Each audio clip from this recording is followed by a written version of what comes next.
आज 2 अक्टूबर है।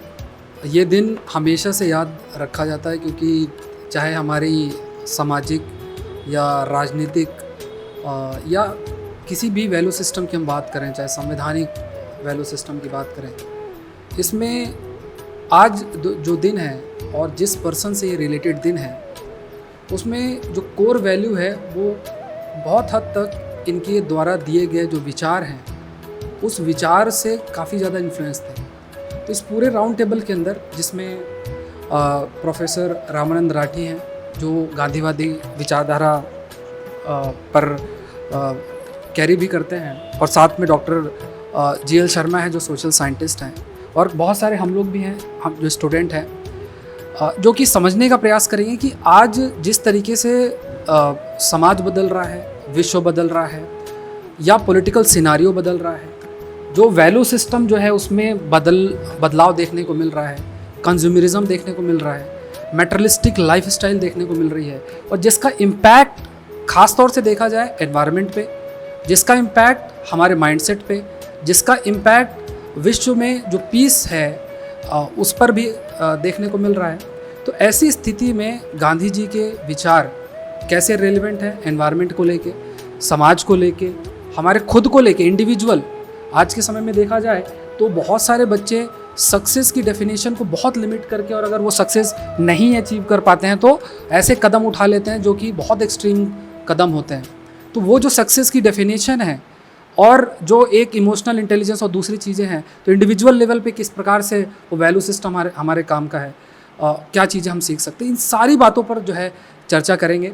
तो सबसे पहले तो इस हम इसे कहेंगे कि पावन दिन पर आप सभी को बधाइयाँ। ये नहीं कि सिर्फ छुट्टी के रूप में इसको मनाएं।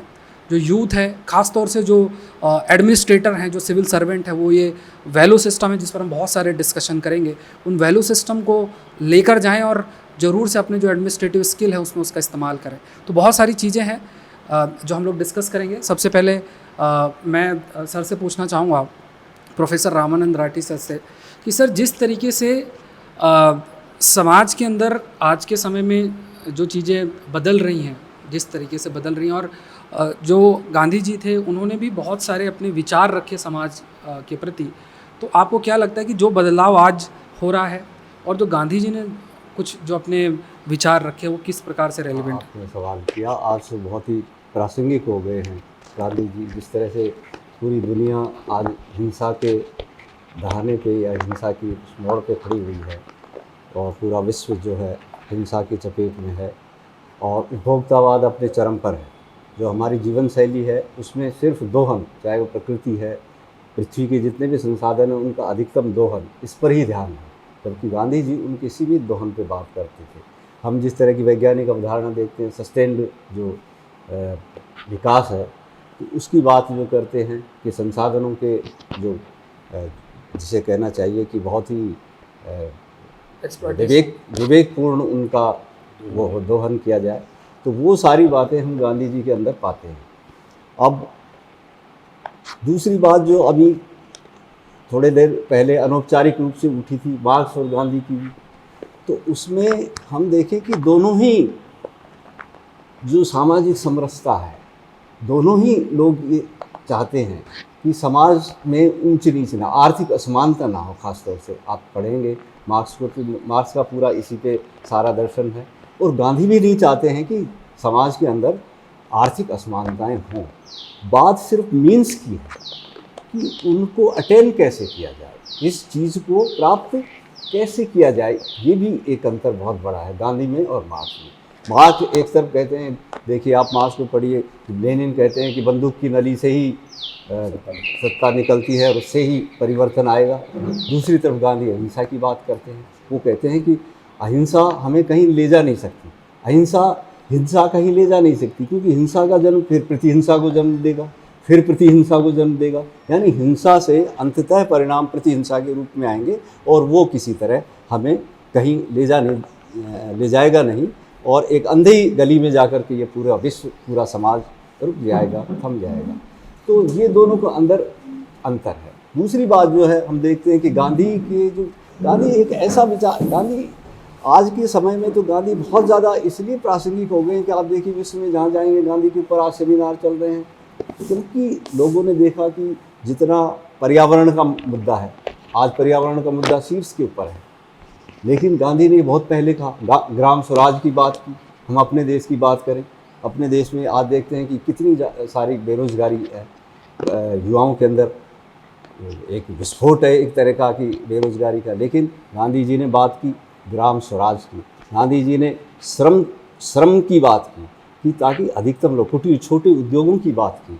ये सब जो बातें हैं गांधी जी की, ग्राम स्वावलंबन की बात वो करते हैं कि गांव अपने आप स्वावलंबी बने। मैं आपको कुछ दृष्टांत देता हूँ कि किस तरह से भारत का जो सामाजिक सिस्टम है वो स्केटर हुआ। मैं अपने बचपन की बात, कुछ स्मृतियाँ आपके साथ शेयर करना चाहूँगा। मैंने देखा कि जो पहले गांव में जूती बनाते थे जो पहनने की, तो वो वहाँ के जो कारीगर थे वो बड़ी सुंदर जूतियाँ बनाते थे और उससे उनको रोज़गार प्राप्त होता था। मैंने अपने गांव में देखा, इसमें 50 परिवार इस काम से, जो जूती बनाने का काम था, बड़ी सुंदर और मजबूत जूतियाँ थी, उससे चलता था। धीरे धीरे मैंने अपने जीवन में ही देखा कि बड़ी कंपनी आई, बाटा कंपनी आई और जूते आए जिनमें, और इस तरह से वो परिवार न केवल बेरोज़गार हुए बल्कि चेजा मजदूरों के अंदर वो तब्दील हुए और इतने सारे परिवारों का विखंडन हमने देखा। इसी तरह से हम खादी को देखें। खादी केवल एक वस्त्र नहीं है, खादी पूरा एक दर्शन है। चरखा मैंने देखा अपने घर में, चरखा चलते हुए देखा। चरखा चलाते थे लोग, चरखा से ही वो जो कटा हुआ सूत था उससे कपड़े बुनते थे। इसका एक स्वास्थ्यगत तो कारण है ही है कि हम देखेंगे कि आज बहुत से डॉक्टर कहते मिलेंगे आपको कि चमड़ी के ऊपर खराश आ गई और एलर्जी और भिन्न भिन्न तरह की जो ये सब है बीमारियां हैं। तो खादी इन सब में तो कारगर है ही कि वो ठंडा रखती है, शरीर को ये रखती है, लेकिन दूसरी तरफ आप देखिए कि उससे कितना सारा लोगों को रोज़गार मिला। माने पैसे का भी डिसेंट्रलाइजेशन था। जिस तरह से पैसे का केंद्रीकरण हुआ है, इस केंद्रीकरण से क्या हुआ कि सारा पैसा कुछ चंद लोगों के हाथ में आ गया। मैं बहुत ही आश्चर्यजनक बात है, कुछ अभी 10-12 दिन पहले अखबार के अंदर एक खबर थी कि जो हमारे बहुत बड़े उद्योगपति हैं देश के, अडानी, उनकी प्रतिदिन की कमाई 1600 करोड़ रुपए प्रतिदिन की उनकी इनकम है। अब आप इससे अंदाज़ लगा सकते हैं कि एक व्यक्ति, हम सब भारत की स्थितियों से अनजान नहीं हैं कि किस तरह की खबरें आती हैं कि किस तरह से लोग बीमारी के अभाव में, अन्य चीज़ों के अभाव में, छोटी छोटी चीज़ों के अभाव में मर जाते हैं। और एक तरफ आप देख रहे हैं कि 1600 करोड़ रुपए प्रतिदिन, यानी कहने में भी कैसा लगता है 1600 करोड़। तो ये जो एक्यूमुलेशन हुआ, जो पैसे का केंद्रीकरण हुआ, ये केंद्रीकरण की वजह भी, ये बड़े जितने भी जो उद्योग हैं, बड़े बड़े जो उद्योग लगे, उनसे केंद्रीकरण हुआ। और इस केंद्रीकरण भी हिंसा को जन्म देता है। अगर हम देखें तो इस केंद्रीकरण से भी ये जो, क्योंकि केंद्रीकरण हमेशा प्रतिस्पर्धाओं को जन्म देता है। आज जो आप यूक्रेन और रूस का जो ये संघर्ष देख रहे हैं, या विश्व में जो भी बड़े जो ध्रुवीकृत विश्व हो गया है, जो बड़ी बड़ी महाशक्तियाँ हैं, महाशक्तियों में जन्म कैसे होगा? जब तक आप शक्ति या पैसे, अर्थ का केंद्रीकरण नहीं करेंगे तो महाशक्ति बनेगी कैसे? जबकि गांधी तो एक छोटी छोटी कुटीर उद्योगों की बात करते हैं। वो कहते हैं कि ग्राम को स्वावलंबन हो, गांव अपने आप चले, उनके अंदर छोटे छोटे उद्योग हों। देखते देखते मैंने बताया आपको किस तरह जूती का उद्योग विकेंद्रित हुआ, खादी कपड़े का उद्योग विकेंद्रित हुआ। इसी तरह मैंने अपने ही जीवन में तेल को देखा। हमारे यहाँ कोल्हू चलते थे गांव के अंदर, वो तेल, कोई ये जो रिफाइंड तेल की बड़ी बड़ी जो फैक्ट्रियाँ आज आई, लोग कहते हैं स्वास्थ्य के लिए भी ठीक नहीं है, डॉक्टर कह रहे हैं, और केंद्रीकृत जो व्यवस्था है उस तरह से तो ठीक है ही नहीं। तो गांधी एक ऐसे विचार हैं जो मानवता के लिए एक बहुत ज़रूरी विचार हैं। और आज जो जितनी भी समस्याएं मनुष्य प्रजाति के सामने, आज की सभ्यता, आधुनिक सभ्यता के सामने हैं, वो चाहे तो बेरोजगारी की समस्या है, चाहे तो एक तरह से हिंसा की समस्या है, प्रतिस्पर्धा की समस्या है, एक गलाकाट प्रतिस्पर्धा। ग्लोबलाइजेशन क्या है? ग्लोबलाइजेशन एक आर्थिक अवधारणा है, जबकि हमारे यहाँ तो यत्र विश्वम भवेत्येक नीड़म, हमारे यहाँ भी विश्व को एक होने की बात की गई। भारतीय दर्शन में, गांधी जी में भी विश्व के एकीकृत होने, विश्व, लेकिन वहाँ भवेत्येक नीड़म, वहाँ घर, समूचा विश्व एक घर है। वसुधैव कुटुंबकम है, वेद में कहा गया है, वसुधैव कुटुंबकम है, भवत्येक नीडम है, कि पूरा विश्व एक घर है। वहाँ ग्लोबलाइजेशन है, पूरा विश्व एक बाजार है और उस बाजार को हमें जीतना है। वहाँ बाजार है विश्व, यहाँ घर है। बस यही फर्क है गांधी में और आज का जो विचार है उसमें। इसलिए प्रासंगिक हो जाते हैं गांधी कि वो विश्व को एक घर मानते हैं। सर, जैसे सामाजिक लेवल पे अगर हम देखें तो गांधी जी ने कहा कि कास्टलेस सोसाइटी होना चाहिए, और सर ने भी जैसे बोला कि जो गांधी जी के विचार हैं वो कुछ इस प्रकार से हैं कि वो बात करते हैं कि छोटे छोटे जो उद्योग हैं वो होना चाहिए, इससे समाज के अंदर एक इक्वालिटी होगी, सभी को रोजगार मिलेगा।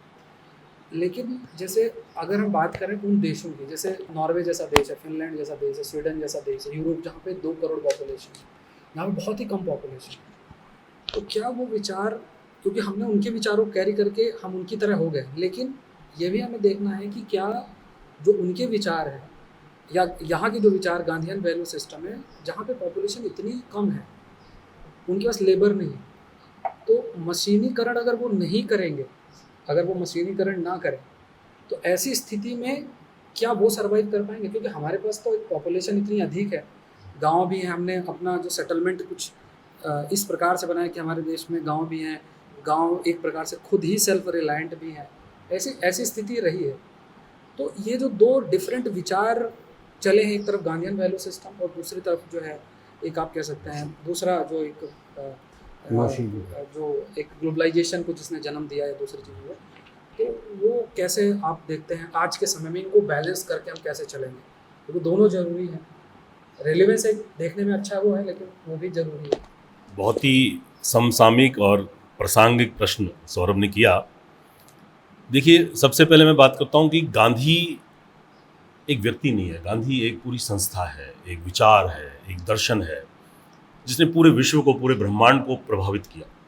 और भारत में तो उनके दर्शन से बहुत सारी चीज़ें लेकर के हम इम्प्लीमेंट कर रहे हैं। हमारे जो प्रोग्राम्स हैं, हमारी जो स्कीम्स हैं, उनमें कहीं ना कहीं आपको, जैसे CSR की बात है, कॉरपोरेट सोशल रेस्पॉन्सिबिलिटी, ट्रस्टीशिप का एलिमेंट इसमें कहीं ना कहीं छुपा हुआ है, जिसको हम देख रहे हैं। हमने नया कंपनी एक्ट बनाया और हम इसको ट्रस्टीशिप के माध्यम से कि लोग कमा रहे हैं और उसका कुछ प्रतिशत, 2% वो समाज के निमित्त वो काम करें। तो सामाजिक सरोकारों की जो भावना है वो गांधी दर्शन पर आधारित है। अब मैं बात करता हूँ कि आपने पूछा कि किस तरह से श्रम आधारित उद्योग और मशीनीकरण, ऑटोमोबाइजेशन, यहाँ एक डायलेमा है। राठी साहब ने बताया कि अयम निजय परोवेति गणना लघु चेतसाम उदार चरिता नाम तू वसुधैव कुटुंबकम। हमने बहुत पहले ही वैश्वीकरण की अवधारणा से हम हजारों साल पहले हम लोग रूबरू हैं। लेकिन अभी हाल ही में मार्शल मैक्लुहान एक मीडिया कर्मी हुए कनाडा के, उन्होंने कहा 1960-70 में के आसपास कहा कि due to the globalisation whole globe is going to be a global village. तो वैश्विक ग्राम की अवधारणा मार्शल मैक्लुहान ने दी। मार्शल मैक्लुहान गांधी से प्रभावित था, बिकॉज गांधी जी कहते थे, गांधी जी ने जब हिंद स्वराज लिखी और ये सारी चीज़ें लिखी तो मार्शल मैक्लुहान ने उसको पढ़ा और गांधी जी इस बात को तायद करते थे कि media is the greatest message in the society. Gandhi ji पत्रकार थे बेसिकली। उन्होंने इंडियन ओपिनियन लिखा साउथ अफ्रीका में, अखबार चलाया, संपादित किया। उसके बाद में हिंद स्वराज, हरिजन, यंग इंडिया और बहुत सारे मीडिया के माध्यम से उन्होंने इस चीज़ को स्प्रेड करने की कोशिश की। आज जो भारत की स्थिति है, हम भारत में डेमोग्राफिक डिविडेंड में है, जनसांख्यिकीय लाभांश की स्थिति में है। हमारे यहाँ जो ह्यूमन रिसोर्स है वो ज़्यादा है और वो भी वर्किंग ह्यूमन रिसोर्स जो है उसकी ज़्यादा संख्या है। कैसे? जो 16 वर्ष से 18 वर्ष से लेकर के 60 या 64 वर्ष तक के लोग हैं वो कार्यशील जनसंख्या मानी जाती है, वर्किंग कैपिटल, वर्किंग फोर्स मानी जाती है, ह्यूमन रिसोर्स। उसकी जो संख्या है around 65% India, that is largest, highest in world. तो हम जनसांख्यिकीय लाभांश की स्थिति में है, डेमोग्राफिक डिविडेंड की स्थिति में है। इसलिए जो लोग ये कहते हैं कि population is a curse for India, it is wrong interpretation. Population एक वरदान है, ज़्यादा जनसंख्या भारत के लिए वरदान है, लेकिन साबित तभी हो सकती है जब उसका प्रॉपर यूटिलाइजेशन करें। ह्यूमन रिसोर्स का सही मैनेजमेंट उसको स्टिल्ड करें, उसको सही दिशा में इम्प्लीमेंट करें और उसको काम में लेते हुए, मैं मशीनीकरण और ऑटोमोबाइजेशन का विरोध नहीं कर रहा हूँ, लेकिन गांधी ये कहते थे कि उनकी एक अपनी लिमिटेशन होनी चाहिए, क्योंकि उसमें एरर इतनी ब्लंडर हो सकती है जिसका कोई समाधान नहीं हो सकता। इसलिए जहां ह्यूमन इंटरफेस हो सकता है वहां उस एरर को भी कहीं ना कहीं सब्सिडाइज किया जा सकता है, उसको कंट्रोल किया जा सकता है, उसको रोका जा सकता है। तो ह्यूमन इंटरफेस के साथ मशीनीकरण किया जाए, जिससे हमारी जो जनसंख्या है, हमारा जो ह्यूमन रिसोर्स है, उसको प्रॉपर यूटिलाइजेशन हो और चैनलाइजेशन हो, लोगों की ऊर्जा का, लोगों की एनर्जी का चैनलाइजेशन हो, वो सही जगह पर लगें, जिससे अपन कहते हैं ना कि खाली दिमाग शैतान का घर होता है। तो अब क्यों हो रहा है ऐसा? क्योंकि बेरोजगारी है, इसलिए नक्सलवाद, आतंकवाद और बहुत सारी विचलनकारी जो गतिविधियां वो पनप रही हैं, क्योंकि लोगों की ऊर्जा चैनलाइज नहीं हो रही है, एनर्जी चैनलाइज नहीं हो रही है। तो एनर्जी को चैनलाइज करने का काम जो है ह्यूमन रिसोर्स को सही तरीके से इम्प्लीमेंट किया जाए, जो दूसरे यूरोपियन देश हैं उनमें है नहीं, उनमें ह्यूमन रिसोर्स कैपिटल नहीं है। चाइना ने कितना अच्छे से यूटिलाइज किया, कितने ऐसे प्रोडक्ट बनाए हैं कि यूरोप भी हेल्पलेस है, वो बना ही नहीं सकता किसी भी तरीके से, क्योंकि उन्होंने ह्यूमन रिसोर्स को चैनलाइज किया। जैसे हम सब सुनते हैं कि जापान में और कोरिया में और उसी के साथ चाइना में भी एक कल्चर है कि वहाँ वर्क इज वॉरशिप है, वहाँ हड़ताल भी कोई करेगा तो प्रोडक्शन बंद नहीं होगा, अपना कर्म बंद नहीं करेगा। कोई मान लीजिए जूते की फैक्ट्री है, कोई मान लीजिए पेन की फैक्ट्री है, और उन्होंने हड़ताल कर दी तो वो प्रोडक्शन बंद नहीं करेंगे, वो पेन बनाएंगे पूरा, लेकिन ढक्कन नहीं बनाएंगे, ढक्कन का प्रोडक्शन बंद कर देंगे। इसलिए जो कैपिटलिस्ट लोग हैं जो मान लेंगे इसको बेच नहीं पाएंगे, मार्केट बिकेगा नहीं, तो उनको झटका लगेगा, लेकिन प्रोडक्शन बंद नहीं होगा। क्योंकि प्रोडक्शन बंद होना देश का उत्पादन बंद होना है, देश की जीडीपी को धक्का लगाना है, उसको पिछड़ाना है, उसमें लैगिंग करना है, तो ये कहीं भी देश हित में, राष्ट्र हित में नहीं है। तो ये राष्ट्रीय भक्ति की भावना, राष्ट्र हित की भावना, देशभक्ति की भावना, जो गांधी जी हर बात को कहते थे कि आप, गांधी जी का मूल जंतर क्या था, मंत्र क्या था, यही था कि आप कोई भी काम करें, कोई भी टास्क कर रहे हैं, कहीं भी, घर पे भी कर रहे हैं, कहीं भी कर रहे हैं, आपने दिमाग में रखिए कि हमारे देश के अंतिम पायदान पर बैठा हुआ वो सबसे गरीब, वो सबसे वंचित व्यक्ति, उसके जीवन पर इसका क्या प्रभाव पड़ेगा, हमारे देश के जीवन पर, हमारे देश की स्टेटस पर इस टास्क का क्या प्रभाव पड़ रहा है। तो अगर आपने ये एनालिसिस कर लिया तो वो दावा करते थे कि कोई भी व्यक्ति गलत काम कभी नहीं करेगा। तो ये गांधी जी का जंतर था, जिसको हम जब पढ़ते थे स्कूल में, तो हम स्कूल की किताबों में पीछे की तरफ गांधी जी का जंतर लिखा हुआ होता था। आज नहीं है, आज कहीं ना कहीं खो गया है। तो गांधी जी की जो रिलीवेंसी है वो वास्तव में आज भी है। आपने कास्टलेस सोसाइटी की बात की, तो गांधी जी तो सर्वधर्म समभाव और सर्वजात समभाव, आपको पता है कि गांधी जी राजस्थान में कितनी बार आए, राजस्थान में 3-4 बार आए, और पूरे देश में भी उन्होंने भ्रमण किया, और 2 बार 4 बार आए थे, उसमें से 2 बार उन्होंने हरिजन यात्रा की थी पूरे देश में, और हरिजनों के घर पर रुके और खाना खाया, और नाम हरिजन ही उन्होंने दिया। वो हमेशा कहते थे कि अनटचेबिलिटी जो है वो सबसे बड़ा कर्ष है भारत के लिए, सबसे बड़ा पाप है। आप मानव में भेद कर रहे हैं, अंतर कर रहे हैं, ये किसी भी दृष्टिकोण से सही नहीं है, किसी भी दृष्टिकोण से। और ये संदेश पूरे विश्व में उन्होंने फैलाया। और आज हम बात करें कि एज ए सोशोलॉजिस्ट मैं आपको बताना चाहता हूँ कि गोविंद सदाशिव घुरिये एक इमिनेंट सोशोलॉजिस्ट हुए, एंथ्रोपोलॉजिस्ट हुए, उन्होंने भी कहा कि अगर हमें देश में जातिवाद को मिटाना है तो वह हमें अंतर्जातीय विवाह करने होंगे, हमें अंतर्जातीय गतिशीलता को बढ़ाना होगा, हमें अंतर्जातीय जो संवाद है उसको बढ़ाने की जरूरत है। इसी तरह से केशव चंद्र सेन भी ये कहते थे कि हमें अगर जाति प्रथा को, जातिवाद को बंद करना है, समाप्त करना है, नियंत्रित करना है, तो हमें जो जाति सूचक शब्द है नाम के आगे वो खत्म करने होंगे। कोई अग्रवाल, कोई सिंह, कोई राजपूत, कोई शर्मा, कोई, इनको लगाना बंद करिए। आपके अपना गांव का नाम लगा लीजिए, जैसे यूरोप में परंपरा है, वो गांव का और उसका जो वो हैबिटेशन होता है उनका नाम लगाते हैं जनरली, तो वो चलता रहता है। और कोई जिसका प्रोफेशन होता है उसका नाम भी लगा देता है। वैसे भारत में जब वर्ण व्यवस्था थी तो प्रोफेशन का नाम ही आगे लगाया जाता था, तो धीरे धीरे अपभ्रंश हो गई और जातिवाद के रूप में आ गई। तो कास्टलेस सोसाइटी आज की जरूरत है, आज की आवश्यकता है, और गांधी जी ने इस पर बात की। इसी तरह से गांधी जी ने इसके साथ साथ सुशासन की बात की। ग्राम जो है वो ग्रामोद्योग के माध्यम से किस तरह से हम स्वावलंबन बने, उन्होंने जो आश्रम थे वो क्या थे। तो गांधी जी को पता था कि हम जब आज़ादी की लड़ाई लड़ रहे हैं तो हम जेलों में जाना है हमें सब। तो गांधी जी ने आश्रम में उन लोगों को रखा और ये कहा कि आप स्वावलंबी बनो, खुद सारा काम करिए, क्योंकि जेल में भी आपको करना है। तो इस तरह की प्रैक्टिस करिए आप। और जब आप आज़ाद भी हो जाएंगे तो आप जब तक अपना काम नहीं करेंगे, कर्म नहीं करेंगे, तो देश की जीडीपी कैसे बढ़ेगी, देश का विकास कैसे होगा। हर व्यक्ति को काम करना है। आप काम करेंगे तो देश के लिए उत्पादन होगा। तो आपका जो काम है, आपका जो कर्म है, वो देश की जीडीपी को बढ़ाएगा, देश के उत्पादन को बढ़ाएगा। और जब देश का उत्पादन बढ़ेगा, देश धीरे धीरे अविकसित से विकासशील और विकासशील से विकसित राष्ट्रों की श्रेणी में आएगा। और आ रहा है, हम सब उस दिशा में जा रहे हैं। तो जो रिलीवेंसी है वो बड़ी, आप देखिए कि गांधीवाद, गांधीगिरी, गांधी का सर्वोदय, गांधी का सत्याग्रह, गांधी का ट्रस्टीशिप, गांधी का सोशलिज्म, ये सब जो है वो सब कहाँ जाते हैं, धीरे धीरे धीरे धीरे जाते हैं राम राज्य की तरफ। तो गांधी जी का जो राम राज्य है वो आज का क्या है, सुशासन। Today's good governance is nothing but based on the Ramraj of the Gandhi. तो गांधी ने कहा कि रामराज का मतलब क्या है कि पूरी तरह शांति, पूरी तरह से अहिंसा, पूरी तरह से रोजगार आधारित, पूरी तरह से स्वावलंबन और पूरी तरह से सेल्फ सफिशिएंसी। जो आज हम देख रहे हैं कि भारतवर्ष में जितने भी जो प्रोग्राम्स हैं, जो स्कीम है, जो गवर्नमेंट ऑफ इंडिया लेके आ रही है, उसमें सेमी कंडक्टर की भूमिका है गवर्नमेंट चाहती है कि हम पीछे से सपोर्ट करें, लेकिन लोग सेल्फ सफिशिएंट बने, उसको सपोर्टिव है। लेकिन आप पैरासाइट नहीं बना सकते लोग। आपने अगर लोगों को पैरासाइट बना दिया, कुछ ऐसी स्कीम्स हैं कि वो सीधे उनको कुछ दे करके और उनको कहती है आपको कुछ करने की जरूरत नहीं है, आपको हम थाली परोसेंगे और हम आपको ग्रास भी हम ही देंगे। तो ये गवर्नमेंट की पॉलिसी अब खत्म हो रही है धीरे धीरे। गवर्नमेंट बैकिंग का काम कर रही है, उसको प्रोत्साहित करने का काम कर रही है, उसको एम्पावर करने का काम कर रही है, लेकिन उसको पैरों पर खड़ा करना चाहती है गवर्नमेंट। और यही गांधी जी चाहते थे।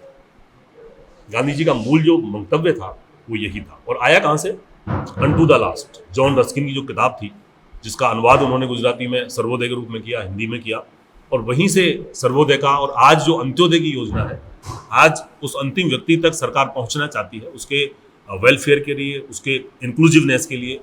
और गवर्नमेंट ये चाहती है कि सस्टेनेबल डेवलपमेंट हो, इंक्लूसिव डेवलपमेंट हो, इंक्लूसिव ग्रोथ हो, और हर लोगों को उस ग्रोथ में, उस डेवलपमेंट में शामिल किया जाए, कोई भी छूटे नहीं। तो ये पूरी तरह से गांधी का कि ग्लोबलाइजेशन वाले पॉइंट से, अब वो जो ग्लोबलाइजेशन है जिसमें आपने कहा कि जो पॉपुलेशन है, पॉपुलेशन अगर हमारी ज़्यादा ही हमारे लिए बेनिफिट हो सकती है, प्रोवाइडेड अगर हम अपने उस डेमोग्राफिक डिविडेंड को, जो कि स्किल्ड वर्क फोर्स हो, उसको हम इस्तेमाल करना सीखें। और उसको फिर दूसरे पॉइंट से आपने जो लिंक किया कि हम भारत का जो कंसेप्ट हुआ कि विश्व को एक प्रकार से ग्लोबल विलेज बनाएं।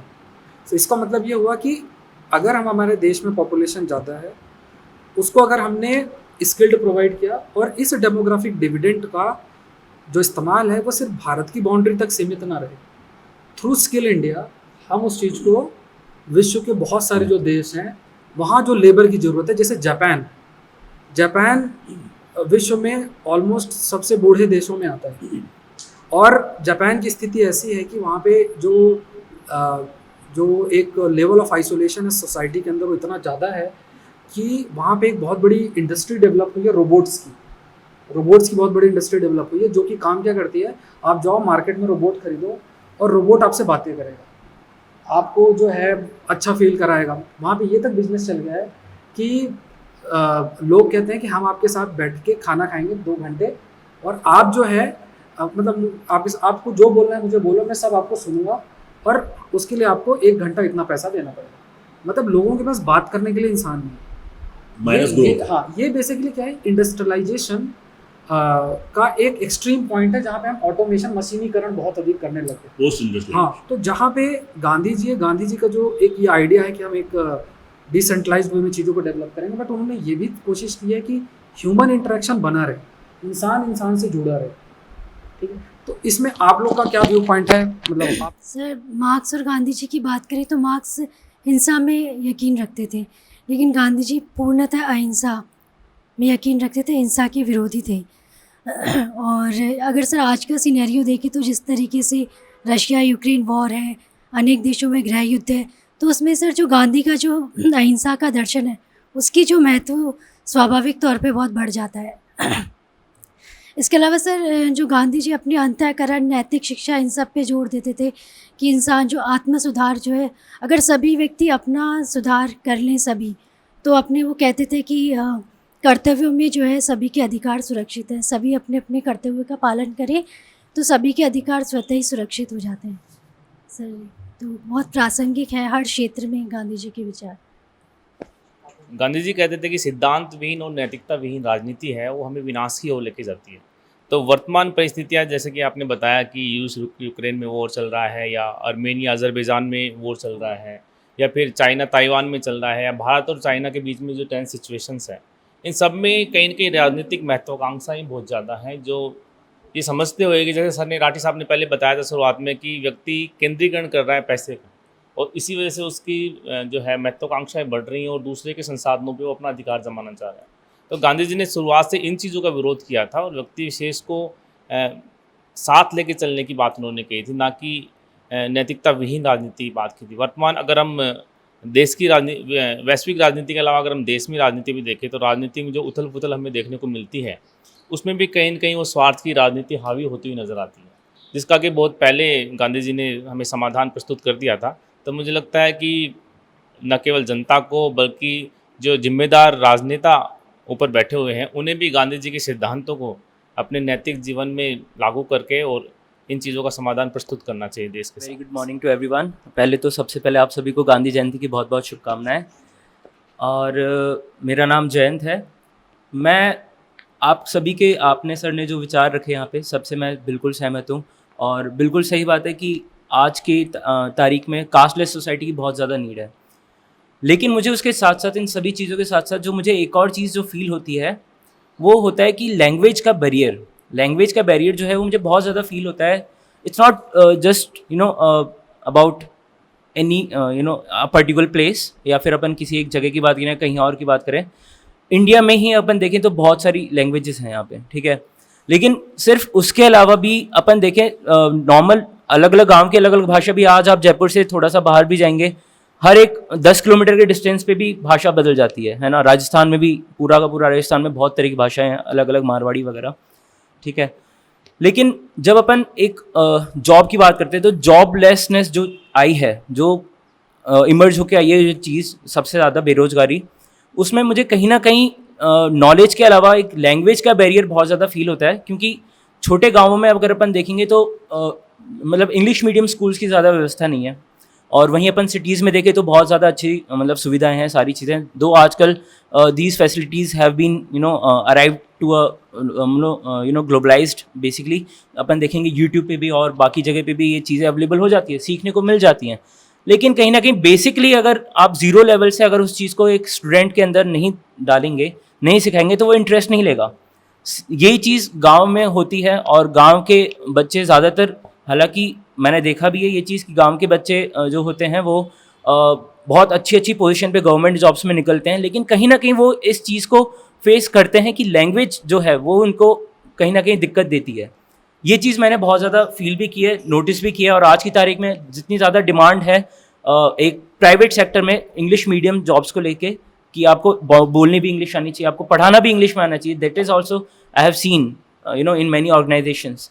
तो उसके अलावा अगर अपन हिंदी को, या फिर कोई और लैंग्वेज भी हो, हिंदी ही नहीं बहुत सारी लैंग्वेजेस हैं, तो इस बैरियर को अपन किस तरह से समाप्त कर सकते हैं, अगर अपन गांधीवादी की अगर अपन बात करें, उसको अगर यहाँ पे लिंक कर सकते हैं, then it will be really helpful. Sir, Gandhi ji का जो ओपिनियन है डाइवर्सिटी को लेके, और जैसे हर भाषा इंपॉर्टेंट है, हमारे कल्चरल हेरिटेज का भी हिस्सा है, ठीक, उसका रिस्पेक्ट भी होना चाहिए, सारी चीज़ें। बट जब हम जॉब की बात करते हैं, जैसे इंडिया के पास एडवांटेज चाइना के कंटेक्स्ट में ये है कि चाइना में जो इंग्लिश बोलने वाले लोग हैं वो बहुत ही कम है। आईटी सेक्टर में जो इंडिया है वो बहुत आगे, इसलिए क्योंकि हमारे इंग्लिश स्पीकिंग जो प्रोफेशनल्स हैं वो मिल जाते हैं आसानी से। तो गांधी जी का इसके प्रति कुछ ऐसा ओपिनियन है कि डाइवर्सिटी को लेकर? Jayant raised a very good question. It is very much relevant in today's scenario. देखिए, गांधी ने आपकी को मैं पृष्ठभूमि की तरफ ले जाता हूँ। गांधी साउथ अफ्रीका गए, गांधी ने वकालत पढ़ी, लॉयर थे, और साउथ अफ्रीका में जब गए तो गांधी ने इंग्लिश एक पेपर निकाला, और इंग्लिश पेपर में उन्होंने जो बातें उन्होंने की, इंग्लिश पेपर का नाम था इंडियन ओपिनियन। उसमें लिखना शुरू किया। उसके बाद चूंकि गांधी जी को गुजराती आती थी, इंग्लिश आती थी, इंग्लिश में उन्होंने लिखा, बताया, और हिंदी तो नेचुरली वो हिंदी भाषी थे ही। तो गांधी जी का हमेशा, जब दूसरा एक एग्जांपल देता हूँ, अनटू द लास्ट, जिसका नाम उन्होंने सर्वोदय रखा और जिसका ट्रांसलेशन पहले गुजराती में किया फिर हिंदी में किया। तो गांधी जी कह देते हैं कि लैंग्वेज कभी भी आपकी बैरियर नहीं हो सकती, बशर्ते कि आपका परसेप्शन बिल्कुल पॉजिटिव और ओपन हो। लेकिन आज क्या हो रहा है कि आज को इंग्लिश जो लैंग्वेज है उसकी एक्सेप्टेंस ग्लोबल है, इससे कोई इनकार नहीं किया जा सकता। तो हम उसको किसी सीमाओं में बांध नहीं सकते। आज हम ये कहेंगे हम बच्चों को इंग्लिश नहीं सिखाएंगे, हम तो हिंदी भाषा हैं, हम तो हिंदी, हिंदू और हिंदुस्तान है, ऐसा नहीं हो सकता। ये एक संकुचित विचार होगा और संकुचित दर्शन होगा। तो गांधी जी इसको बिल्कुल नहीं मानते थे। गांधी जी कहते थे कि आप गाँव में गुजराती सिखाइए, जो गुजरात के लोग हैं, राजस्थान के लोग हैं, आप राजस्थानी उनको बताइए, उसको साथ साथ में हिंदी बताइए, और उसको ग्लोबल लैंग्वेज के साथ भी अटैच करिए, जिससे उसकी लैगिंग ना हो, वो पिछड़ नहीं जाए, उसका विलंबन ना हो। तो कहीं ना कहीं वो उस रेस के साथ में, मुख्य धारा के साथ में अपने आप को कॉम्पीट कर पाए। तो ये वो चाहते थे कि हर बच्चे को वो सारी लैंग्वेज स्टेजेस में आती रहे और वो एम्पावर हो जाए, उसके धीरे धीरे धीरे जैसे जैसे मैच्योर हो आगे तक हो जाए। और गांधी जी ने अंग्रेजी शिक्षा का विरोध नहीं किया। जैसे राजा राम मोहन राय को हम आधुनिक भारत के निर्माता के रूप में देखते हैं, उन्होंने अंग्रेजी शिक्षा को बढ़ावा देने के प्रयास किए, इस चीज़ को उन्होंने मोटिवेट किया हमेशा। साथ में उन्होंने बहुत सारी कुरीतियों का, रूढ़ियों का भी विरोध किया। वो प्रगतिशील थे, प्रोग्रेसिव थे। गांधी जी भी हमेशा प्रोग्रेसिव थे, लेकिन वो साथ में कहते थे, जैसे मान प्रकाश ने बहुत अच्छी चीज़ की शुरुआत की कि सुचिता, नैतिकता और सिद्धांत के बिना राजनीति नहीं हो सकती।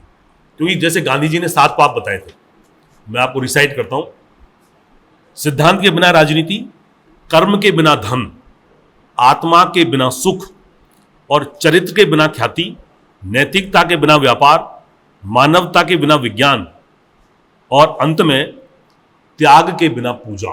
ये असंभव है, और अगर कोई करते हैं तो उसमें विकार उत्पन्न होता है। सिद्धांत के बिना, नैतिकता के बिना अगर राजनीति होती है तो विकार उत्पन्न होता है।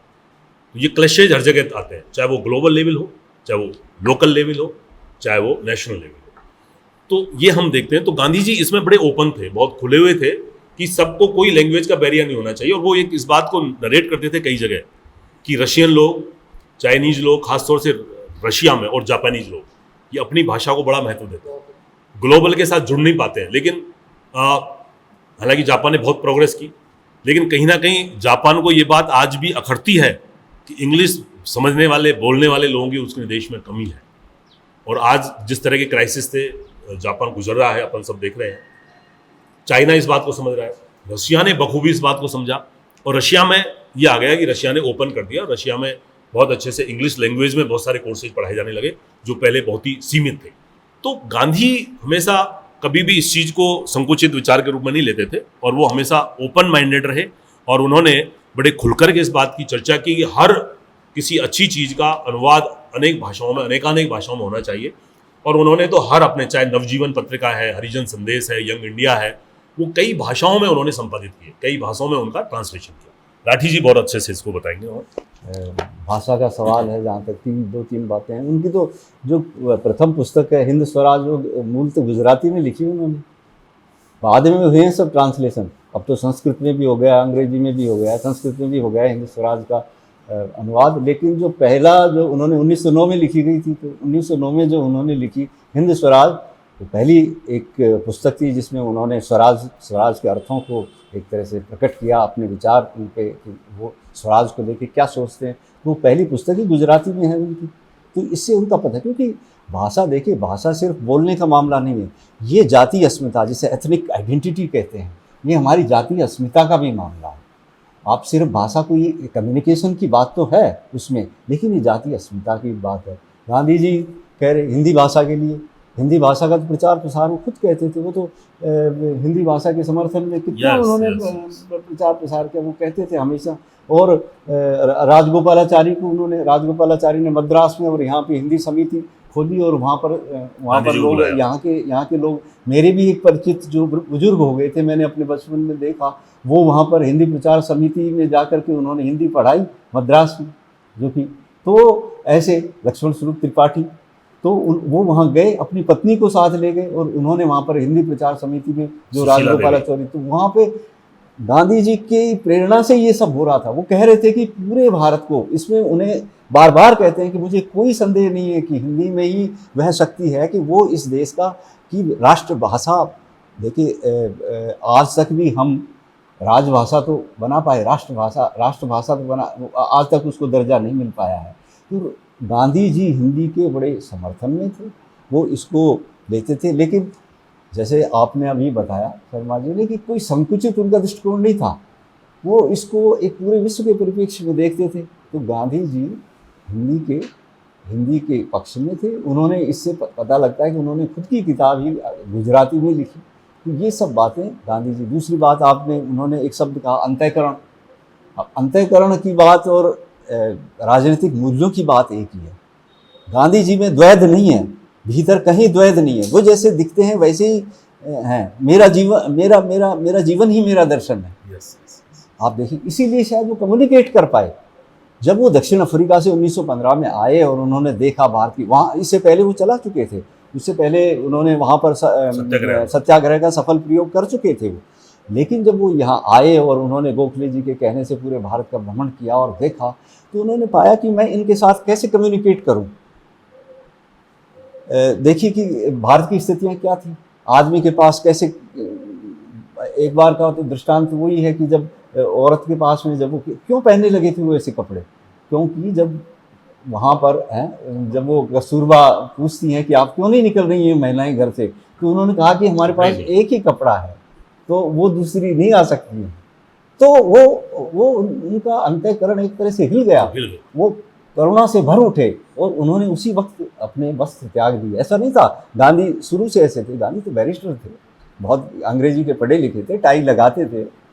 लेकिन वो परिवर्तन होता है, उनके अंतःकरण का परिवर्तन होता है, उनमें एक तरह से रूपांतरण होता है, मानवीय रूपांतरण होता है। और उस मानवीय रूपांतरण में वो देखते हैं हम कि किस तरह से खादी और इस तरह की जो चीज़ें हैं, उनका रहन सहन, तो वो सब होता है। और इससे ही जो भारत का जो इतने बड़े मोबिलाइजेशन आज भी हम देखते हैं, कौन ऐसा राजनेता है जो अखिल भारतीय स्तर के ऊपर इतनी बड़ी मास को, इतने बड़े जन समुदाय को, जो ब्रिटेन, जो कि पूरे विश्व में जिसका कहते हैं सूर्यास्त नहीं होता था, हम बार बार पाठ्य पुस्तकों में पढ़ते हैं बातें, तो उसको एक तरह से पराजित करना और उससे स्वतंत्रता लेना। तो जो आम आदमी से, गांव के जो, मैं फिर अपने गांव पर आता हूँ, मेरी स्मृतियाँ मेरा पीछा नहीं छोड़ रही हैं कि मेरे अपने गांव में मैंने देखा कि ये एक फिनोमिना था। इस पर स्टडी भी हुई है, मुझे अभी याद नहीं आ रही है, एक रिसर्च हुई है, बहुत अच्छा उनका शोध वो था, माउंडन है वो। तो उन्होंने कहा कि गांधी अपने को कैसे जोड़ पाए, इतनी बड़ी जो अंतिम आदमी था गांव का, वो भी गांधी के प्रति समर्पित कैसे हो पाया। तो उन्होंने उस जीवन शैली को अपनाया, वो वैसी की वैसी। क्या आप कल्पना कर सकते हैं कि एक सूटेड बूटेड आदमी और अंग्रेजी बोलता हुआ आदमी जब गांव के आदमी से वो कैसे उसके साथ में उसको कैसे अपने निकट पाएगा, उसके अंदर एक गैप ऑफ कम्युनिकेशन आ जाएगा, वो नहीं बातचीत कर सकेगा। तो इस तरह से गांधी जी ने तो जिसे मार्क्स फिर वही कहते हैं, मार्क्स अगर देखेंगे तो उस डी क्लासिफिकेशन की बात करते हैं कि आप अपनी क्लास से नीचे आइए, जो एलिट क्लास है उसको कहते हैं डी क्लासीफाई हुई है, मतलब, और फिर उससे बात करिए। तो बहुत सारी समानताएं भी हैं। बिल्कुल। तो आज़ादी की लड़ाई में हम सब ये देख पाते हैं, आज़ादी की लड़ाई में देखिए हिंदी का कितना बड़ा योगदान था, कितने लोग थे। अच्छा, गांधी जी का जो मास एक्सेप्टेंस थी, हाँ। आप देखिए 1930 में जब सविनय अवज्ञा आंदोलन हुआ, आप कल्पना कर सकते हैं कि 1 लाख लोगों ने गिरफ्तारी दी गांधी जी के साथ, 1 लाख लोगों ने, बिल्कुल, और बिना किसी कम्युनिकेशन मीन्स के। कोई अखबार ऐसे नहीं थे, कोई मास मीडिया नहीं था, कोई ये सब जो सब मीडिया अपन देखते हैं। तो आज भी 1 लाख लोगों को जुटा पाना, लेकिन मन से लोग आते हैं, जैसे नीचे के लोग से लेकर के ऊपर के लोग, जो उस समय लीडर्स हुआ करते थे फ्रीडम स्ट्रगल के, वहाँ से लेकर के एक आम गांव का आम आदमी तक गांधी जी से जुड़ा हुआ। और इसीलिए गांधी को कितनी पदवियां मिली। मोहनदास करमचंद गांधी एक बैरिस्टर से क्या बने, बापू बने, महात्मा बने, राष्ट्रपिता बने।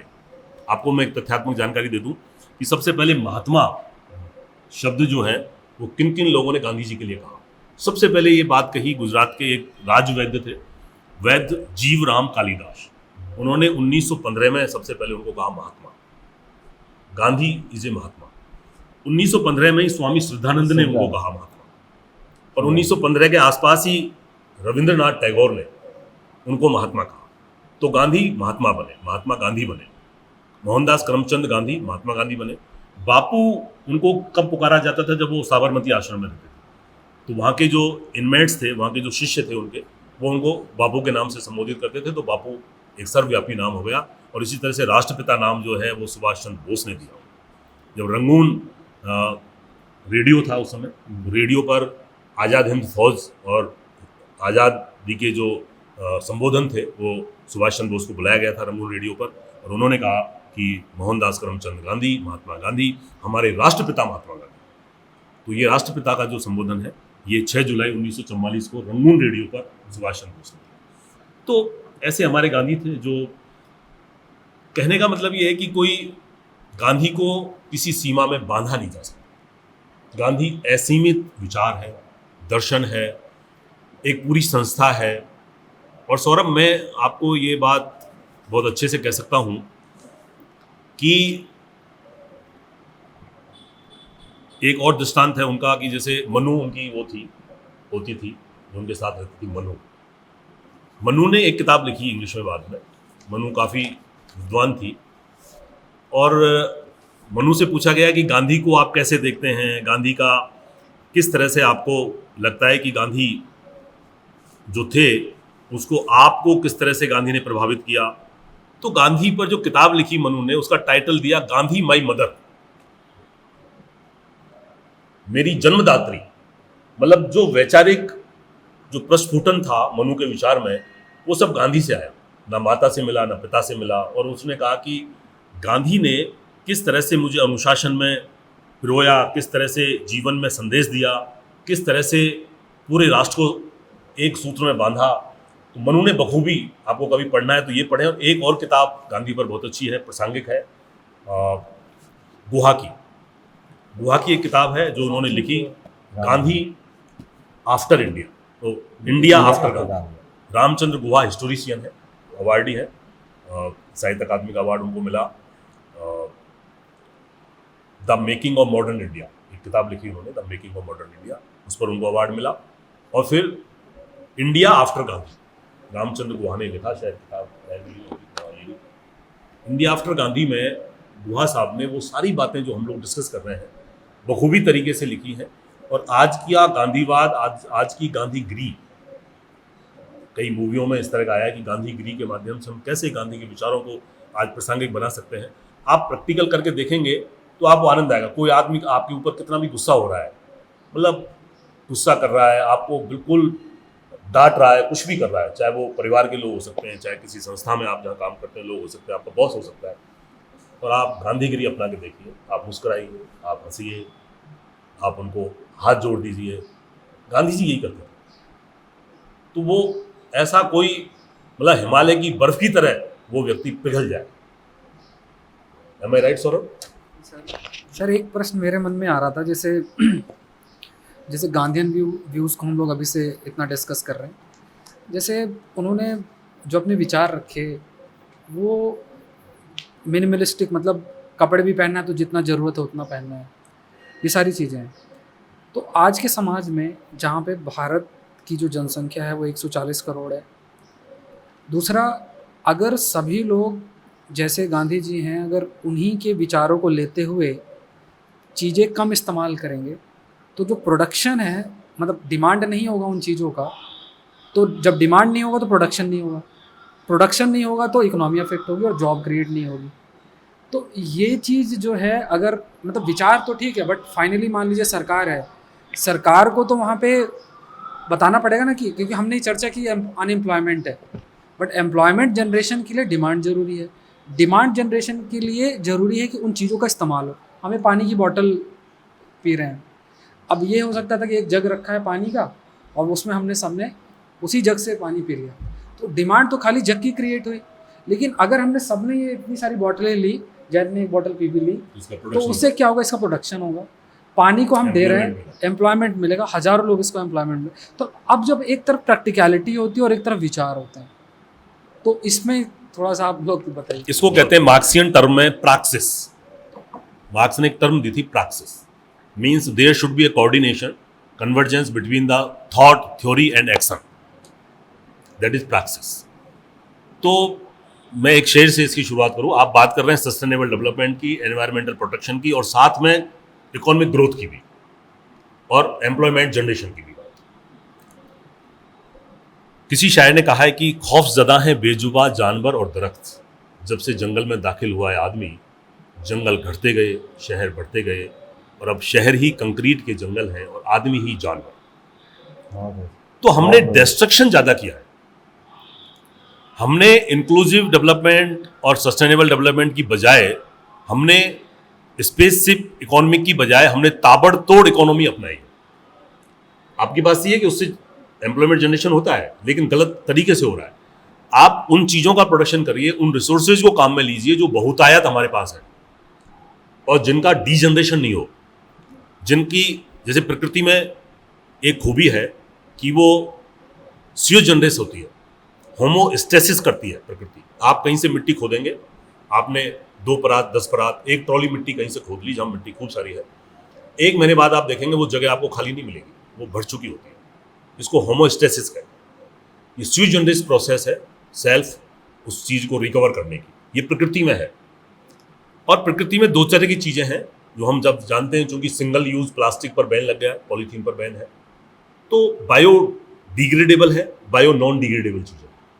तो जो बायोडिग्रेडेबल चीज़ें हैं आप खूब उपयोग करिए, खूब बनाइए, खूब सब कुछ करिए, क्योंकि उसको, पर्यावरण को उससे नुकसान नहीं होगा।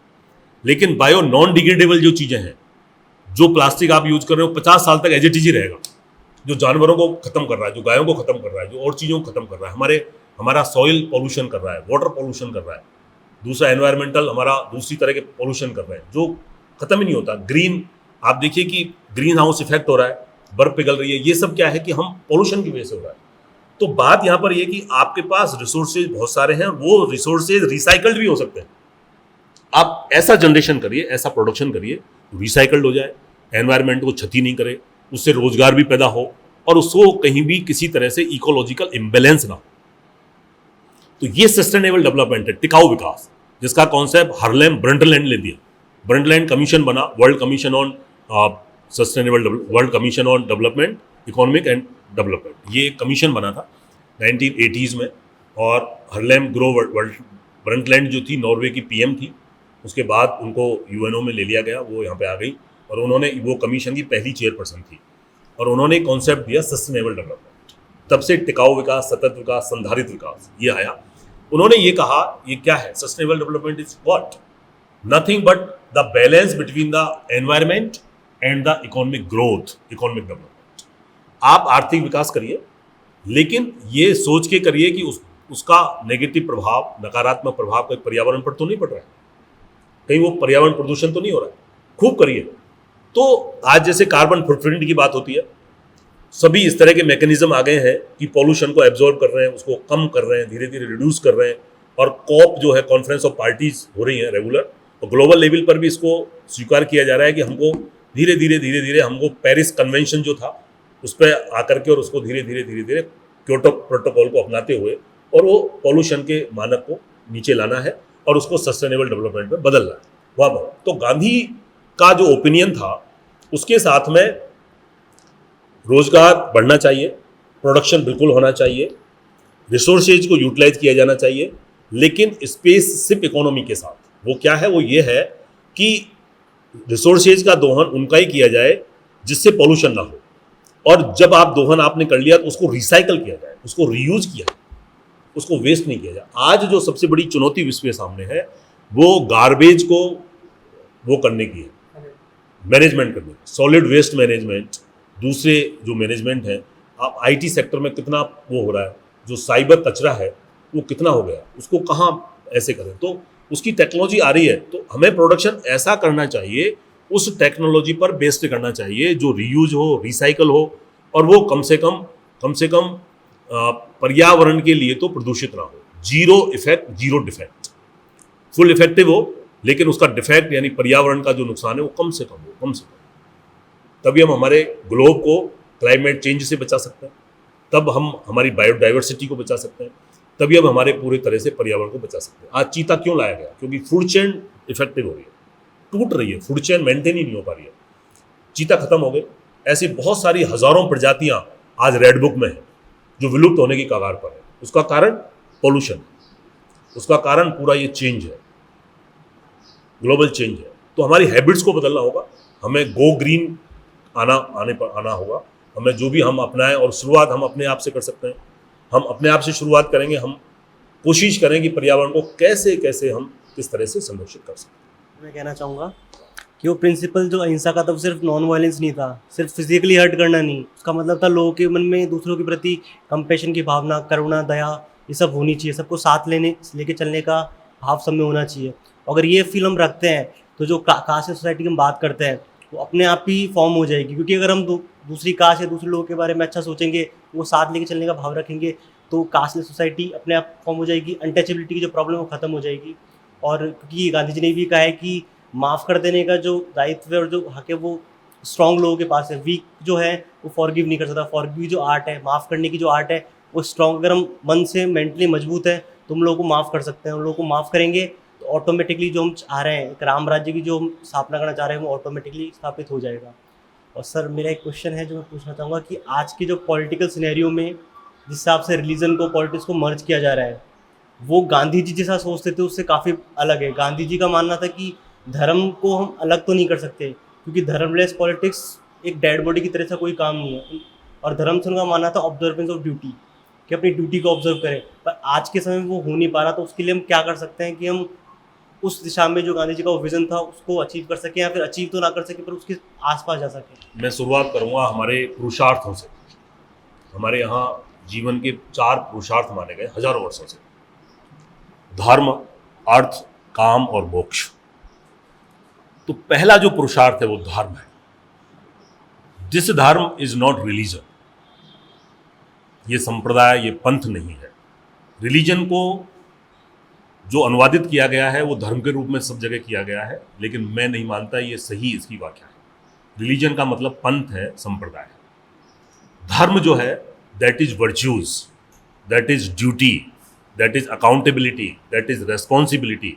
तो हमारे जो पुरुषार्थ हैं वहाँ से जो धर्म है मतलब आपकी ड्यूटी क्या है, आपका कर्तव्य क्या है, आपके जो सद्गुण है वो कैसे आप सोसाइटी को देंगे।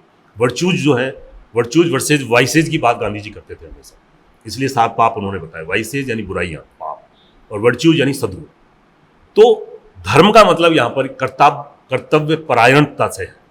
तो गांधी जी कहते हैं कि धर्म के बिना राजनीति हो ही नहीं सकती। धर्म के बिना राजनीति एक सपना हो सकता है, धर्म के बिना राजनीति किसी भी तरह से शुचितापूर्ण नहीं हो सकती। तो धर्म का आशय यहाँ पर कर्तव्य परायणता से था, ड्यूटी से था, सद्गुणों से था, वर्च्यूज से था। तो वही बात आज भी पूरी तरह लागू है। अगर पॉलिटिक्स में आपके एथिक्स नहीं है, आपकी वैल्यू बेस्ड पॉलिटिक्स नहीं है, आपके सिद्धांतों पर आधारित, विचारों पर आधारित राजनीति आपकी नहीं है, जिसमें एथिकल वैल्यूज नहीं है, जिसमें शुचिता नहीं है, यानी जिसमें धर्म नहीं है, कर्तव्य बोध नहीं है देश के प्रति, राष्ट्र के प्रति, विश्व के प्रति, मानवता के प्रति, तो ऐसी राजनीति बिल्कुल घटिया राजनीति होगी। ऐसी राजनीति वास्तव में राजनीति कहलाई नहीं जाएगी।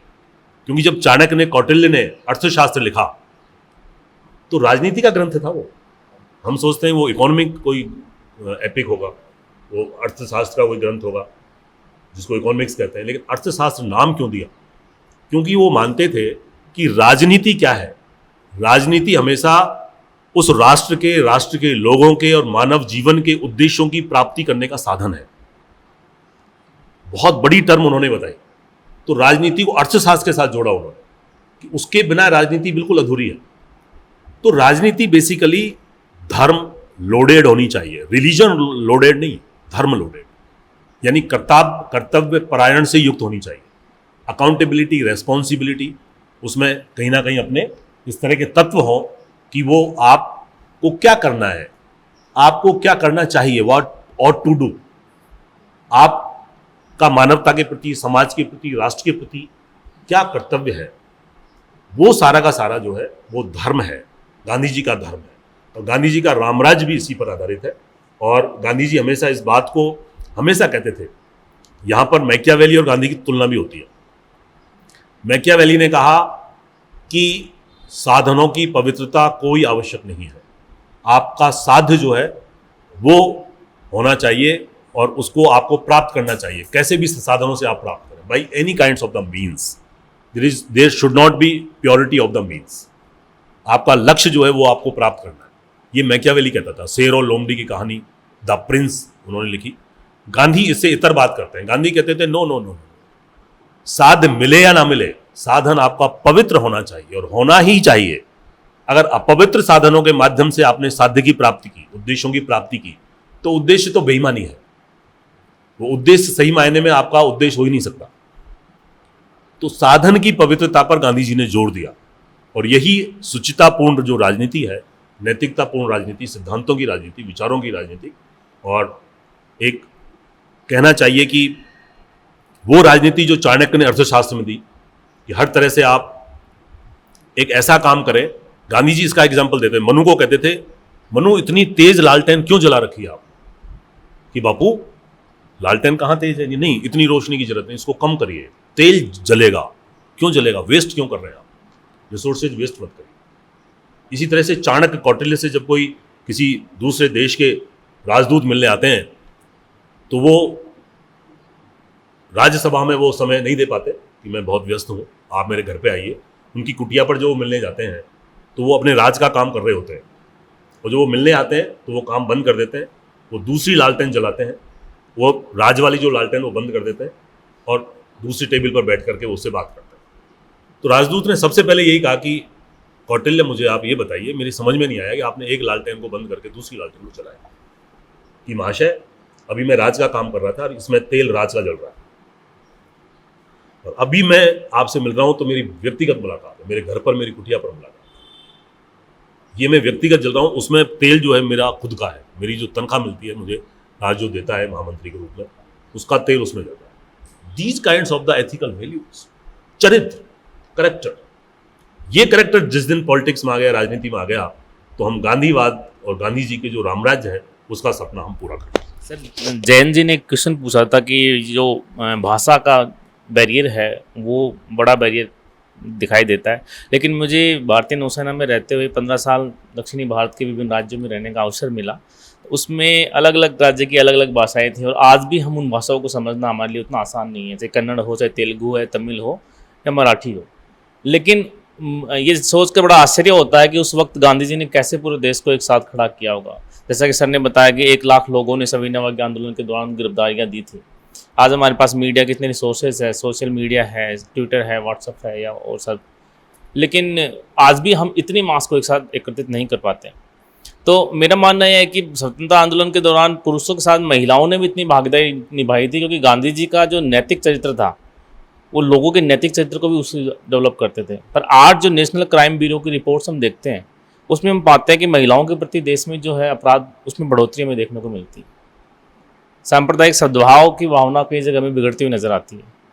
तो गांधी जी ने जिस भारत का सपना देखा था उसमें कहीं न कहीं वो हम उस तक पहुंच नहीं पा रहे हैं। तो उसके लिए हमें क्या करना होगा, ये मेरा एक रूपता होनी चाहिए चरित्र में की, एक रूपता, नैतिकता, क्योंकि नैतिकता ही तो थी गांधी के पास में। जो क्या बल था, वह चुंबक क्या था, जो कितने लाखों लोगों को, जिनका जिक्र किया जा रहा है, लाखों लोगों को खींचने के लिए तो कितना पावरफुल चुंबक न चाहिए, जब मीडिया भी नहीं है।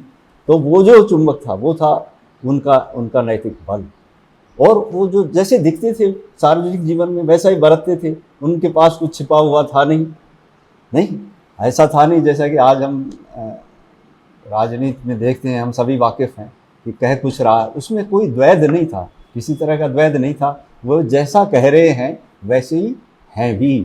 तो यह जो एक रूपता थी चरित्र, यानी कहने की और करने की, उनके चरित्र का जो ये आत्मबल था, तो ये आत्मबल ही वह चुंबक था, आत्मबल ही वह प्रेरणा थी, आत्मबल ही वह संदेश था जो कि जन जन तक पहुंचा और उसने उनको आकर्षित किया। वो देखते थे कि अरे ये आदमी, ये तो एक ही उसमें कपड़े में लंगोटी में लिपटा हुआ है, तो उनको लगता था ये आदमी सच्चा है। तो ये जो बात थी, इसने उनकी विश्वसनीयता पैदा की, गांव-गांव तक उनकी विश्वसनीयता पैदा की। जो अंतिम आदमी था गांव का, वो भी उसको लगता था ये मुझ जैसा ही है, ये आधे कपड़े पहने हैं, एक लाठी सी लिए है, चश्मा भी बहुत महंगा नहीं है, कभी एसी या ऐसे किसी साधन का उपयोग नहीं करता है, पैदल चलता है, सामान्य ऐसी ही पहनने की जूतियाँ या चप्पल मेरी जैसी ही हैं, अध टूटी, तो उसको लगता था ये मैं ही हूँ। वो अपने को उसमें साक्षात देखता था, अपना प्रतिबिंब देखता था कि मैं, ये गांधी है या मैं हूँ, हम में कोई बहुत अंतर नहीं है। तो इस तरह से वो अपनी प्रतिच्छवि वहाँ देख सका और उनके साथ खुद को आइडेंटिफाई कर सका, आइडेंटिफाई उसने किया गांधी के साथ में। तो यही है। अब जहाँ तक इनकी बात आपने कहा ये प्रोडक्शन से ये हो जाएगा, देखिए प्रोडक्शन में प्रयोजन की बात होती है। प्रयोजन जब तक आप नहीं देखेंगे, प्रोडक्शन बहुत बढ़ रहा है, लेकिन प्रयोजन क्या है? प्रयोजन यदि उसका ये है कि जन जन तक उसकी जैसे जंतर की बात की सर ने अभी, कि अगर अंतिम आदमी तक आपका जो प्रोडक्शन है वो उस तक उसका फायदा नहीं पहुंच रहा है, फायदा उस तक नहीं पहुंच रहा है, तो उस प्रोडक्शन का क्या अर्थ है? प्रोडक्शन तो बहुत हो रहा है, लेकिन प्रोडक्शन किस स्तर का हो रहा है ये देखना पड़ेगा। अब जैसे वारफेयर है, आप देखिए कि कितने कैसे अब ऐसे बन गए, अब वो मिसाइलें हवा से हवा में मार करेंगी और फिर उसके बाद वो कोई और एक मिसाइल में से 6 मिसाइलें निकलेंगी। इस बात को लेकर के खरबों रुपए खर्च किया जा रहा है, प्रोडक्शन हो रहा है, लेकिन उसको क्या अर्थ? गांधी जी का ये जो जंतर था, मंतर था, विचार था, इसको ग्लोबल एक्सेप्टेंस मिली, हालांकि बहुत दिनों बाद मिली। यूएनओ ने अभी 2007 में international day for non violence 2 अक्टूबर को आज मना रहे हैं वैश्विक स्तर पर, ग्लोबल स्तर पर। और किन किन लोगों ने गांधी जी को नहीं अपनाया? देखिए आप, मैं कहाँ से बात करूँ, अल्बर्ट आइंस्टीन, वो कहते हैं कि लोगों को विश्वास ही नहीं होगा कि इस दुनिया में, इस धरती पर ऐसा भी कोई आदमी हुआ था क्या। हाँ। जैसे राठी जी कह रहे हैं कि बिल्कुल धोती पहन के और ऐसे साधारण, और ऐसा व्यक्ति भी कोई हुआ जिसने भारत को आज़ादी दिलाई, इतनी लड़ाई लड़ी, जिसका सूर्य कभी छिपता नहीं था, उस ब्रिटिश साम्राज्य से उसने लोहा लिया, इतना लिखा भी। तो ऐसे ही नोबल लॉरिएट हुए हैं ईरानियन शरीन इबादी, उन्होंने 2004 में यूएनओ में प्रस्ताव दिया था, तब 2007 में ये हम नॉन वायलेंस डे मनाने लगे, क्योंकि पीस डे तो बहुत पहले से यूएनओ मनाता था। 21 सितंबर को पीस डे मनाते हैं, इंटरनेशनल पीस डे। ये नॉन वायलेंस डे जो है आज 2 अक्टूबर को मनाते हैं। बराक ओबामा आप देखिए कितने बड़े प्रशंसक थे। नेल्सन मंडेला, जिन्होंने जेल में पूरा कुछ लिखा, और उसका वो आधे से ज़्यादा चीज़ें गांधी से प्रेरित थी। उनकी किताबों में गांधी का कितनी बार, हज़ारों बार जिक्र आता है। उन्होंने लिखा। एक आर्क वार्शिप हुए डेसमंड टूटू ने यूएनओ में भी और पूरे विश्व में गांधी जी के हर प्रिंसिपल को, उसकी थ्योरी को एलोबोरेट किया। उन्होंने बताया किस तरह से रिलीवेंसी है आज, और उस रिलीवेंसी को मतलब अफ्रीका में तो आप देखिए, चाहे मार्टिन किंग लूथर ने जब अमेरिका में अपार्थाइड और रंगभेद के खिलाफ जब लड़ाई लड़ी, तो गांधी जी को आधार बनाया, क्योंकि गांधी जी ये काम दक्षिण अफ्रीका में पहले से कर चुके थे। तो वैश्विक स्तर पर जो ग्लोबल एक्सेप्टेंस जो गांधी जी को मिली, वो ये सारे जो विचार थे उनके आधार पर मिली। और आज भी मुझे नहीं लगता कि कोई भी व्यक्ति, कोई भी समाज, कोई भी राष्ट्र ऐसा अछूता है जो गांधी से प्रेरित ना हो। ये ग्लोबल एक्सेप्टेंस गांधी जी की निश्चित तौर पर है। सौरभ, और एक जो मैसेज आप यूथ को देना चाहेंगे, क्योंकि ये वैल्यू सिस्टम बहुत ज़्यादा इंपॉर्टेंट है। मैं खुद सुन रहा था ये सारे विचार, बहुत चीज़ें सीखने को भी मिल रही हैं, क्योंकि हम लोग जिन सोर्सेज को फॉलो करते हैं, जिन चीज़ों को पढ़ते हैं, तो वो जो ज्ञान की अभाव हमेशा से देखने को मिलता है। तो बहुत कुछ सीखने को मिला, मतलब जो विचार दोनों ही सर आप शेयर कर रहे हैं। तो आप अपना कंक्लूडिंग रिमार्क दीजिए, और कैसे जो यूथ है उन तक ये जो वैल्यू सिस्टम है वो रीच करे, मतलब सिर्फ देखे ही नहीं, अपने बिहेवियर में भी जो है वो लेकर आए।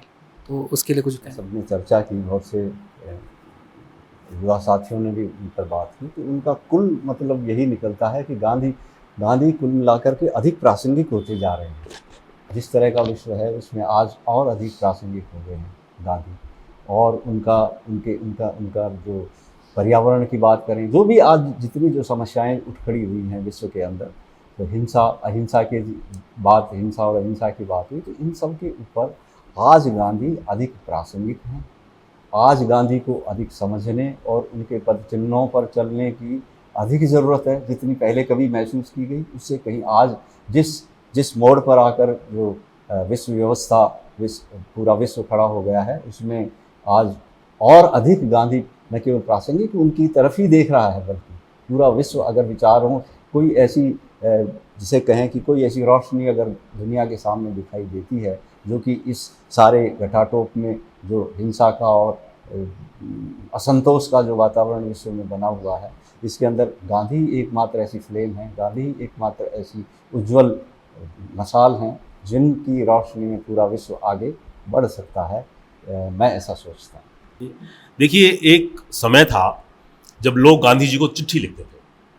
अब गांधी जी कहाँ कहाँ नहीं घूमते थे, मद्रास से लेके पोरबंदर से लेके और दिल्ली से लेके और कहाँ कहाँ तक घूमते रहते थे। गांधी तो यात्राएं करते थे। तो चिट्ठी गांधी जी को कैसे मिले? तो एड्रेस जब लिखा होता था पोस्ट कार्ड पर और उन पर लिफाफों पर, तो वो होता था गांधी एनीवेयर इन इंडिया। और ये मूवमेंट चला, गांधी एनीवेयर इन इंडिया। और गांधी जहां भी होते थे वो पोस्टमैन और पोस्ट ऑफिस उन चिट्ठियों को गांधी तक पहुंचा देते थे। ये एक जन आंदोलन, जन अपेक्षा और जन जन की स्वीकार्यता के प्रतीक थे। इससे आपको पता लग सकता है कि किस तरह से गांधी ने कितने लोगों को कितनी गहराई से प्रभावित किया। तो आज हम अगर गांधी को कहीं ना कहीं फॉलो कर पाए तो हमें ऐसा कोई क्षेत्र नहीं दिखता है, कोई आयाम नहीं दिखता है और कोई ऐसी जगह और ऐसा कोई दर्शन, ऐसा कोई विचार नहीं दिखता है जिसमें गांधी की प्रासंगिकता नहीं हो।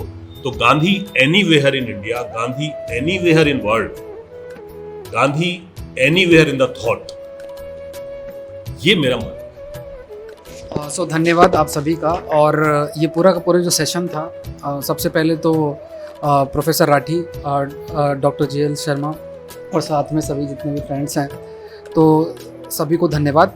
और आप सभी को दोबारा से इस गांधी जयंती के लिए शुभकामनाएं।